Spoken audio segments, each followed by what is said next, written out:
All right, let's jump right in. We're about to tackle one of the most challenging, but also one of the most brilliant novels to ever come out of Turkish literature. I'm talking about Oğuz Atay's Tehlikeli Oyunlar, which translates to Dangerous Games. Now, this book came out way back in 1973, and, people didn't quite get it at first. But today, it's seen as an absolute pillar of postmodern fiction. Right off the bat, the book just throws us headfirst into this world where you can't even trust the words on the page. I mean, this quote here, it's not just some random line. It's basically the author, Atay, giving us a heads up. He's saying, hey, get ready, because in the world you're about to step into, language is going to be slippery. And what's real? Well, that's always up for grabs. So, who's our main guy? Meet Hikmet Benal. He's this super educated intellectual, but he feels completely, profoundly out of place in the world around him. Atay actually had a word for this type of character, a tutunamayan mayan, which basically means someone who just can't hold on. A kind of drifter in a world that feels totally foreign and, well, fake. For Hikmet, all the things we think of as normal life, the career, the marriage, climbing the social ladder, it all just feels like this hollow performance. It's a game, and he just can't bring himself to play it anymore. The small talk, what's expected of him, even that comfortable middle-class life. To him, it's like he's stuck in a really bad play, forced to read lines from a script he never signed up for. So what does he do? He literally runs away.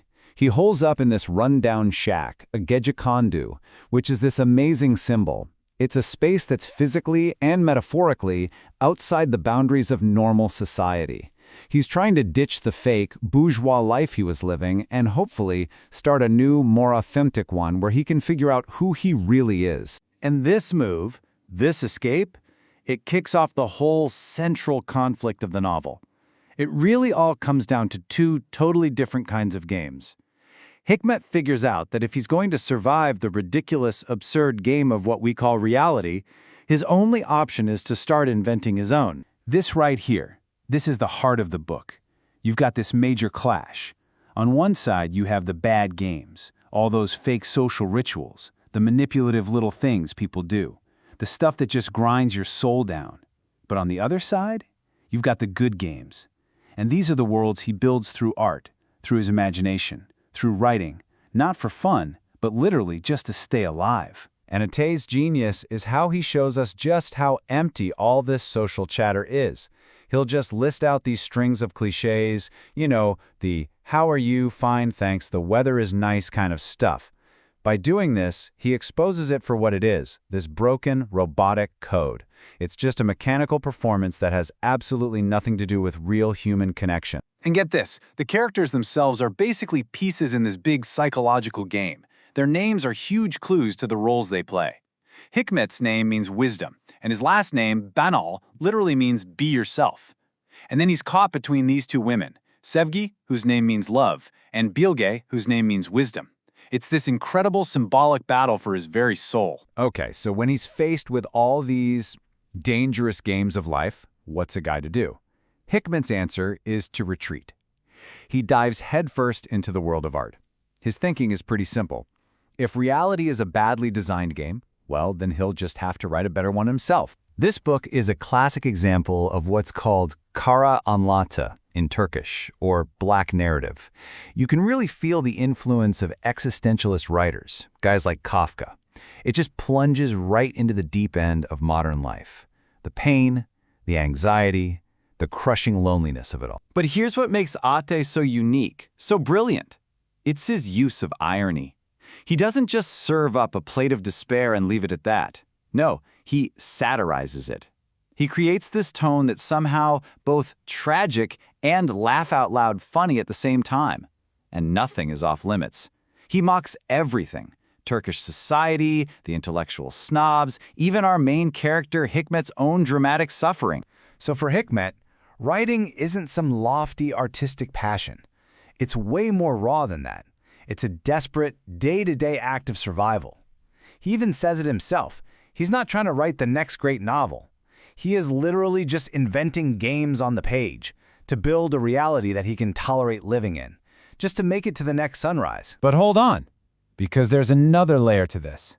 There's an even bigger game going on, one that goes way beyond just Hikmet's personal struggles. And this This is where Atay really does something revolutionary for Turkish literature. He pulls this off using a technique called metafiction, or as it's known in Turkish, uskurmaca.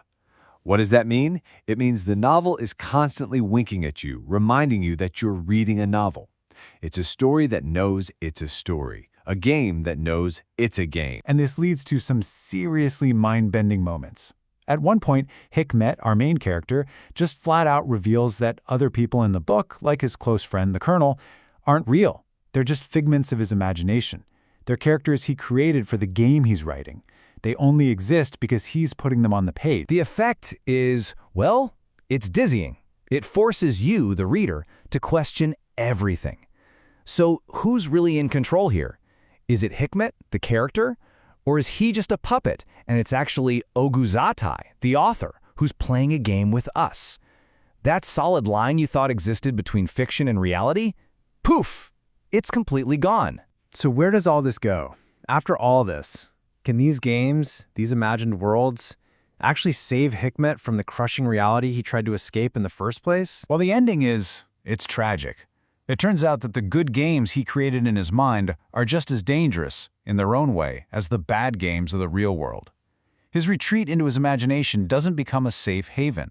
Instead, it causes his mind to fragment, to shatter into pieces. And in the end, he takes his own life. And yet, despite that dark ending, the novel's legacy is just massive.